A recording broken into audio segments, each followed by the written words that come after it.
ଦେଖନ୍ତୁ ଇଏ ବେଳାଭୂମି ପୁରୀ ଆଉ ଦୀଘା ଭଳିଆ ଇଏ ବି ଗୋଟେ ବେଳାଭୂମି। ଏ ବେଳାଭୂମିରେ ଯେତେବେଳେ ସର୍ବପ୍ରଥମେ ବାତ୍ୟା କିମ୍ବା ବନ୍ୟା ତ ନୁହେଁ, ବାତ୍ୟା ଯେଉଁ ଆଲର୍ଟ ହେଇଥାଏ ସେଇଟା ସରକାର ନିର୍ଦ୍ଦେଶନ ଜାରି ହେବା ପରେ ସେଇଟାକ ଆଗ ଏଇଠି ଗୋପାଳପୁରରେ ହିଁ ମାଡ଼ ହୁଏ। ଯେଉଁଟାକି ବାତ୍ୟା ଫାତ୍ୟା ହେଲେ ଗୋପାଳପୁରରେ ଆଗ ମାଡ଼ ହୁଏ। ଦେଖନ୍ତୁ ଗୋପାଳପୁର ଏ ପୁରା ଲହରୀ ଆସୁଛୁ, ଆମେ ପୁରା ପାଣି ପାଖକୁ ପଳେଇ ଆସିଥିଲୁ। ଆଉ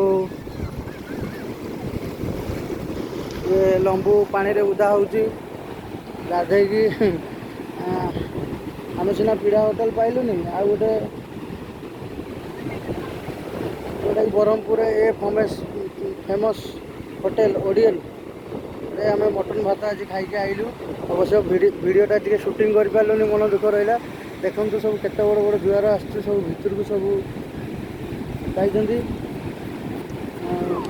ଏଇଟା ରହିଲା ସେପଟକୁ ଦେଖିପାରୁଥିବେ, ବହୁତ ଦୂରରେ ଦେଖାହେଉଛି ପୋର୍ଟଟାକ, କାରଣ ପୋର୍ଟକୁ ଆଲାଉ ନାହିଁ ଲୋକାଲ ଲୋକଙ୍କୁ, ପୋର୍ଟ ଭିତରକୁ ଆଲାଉ ନାହିଁ।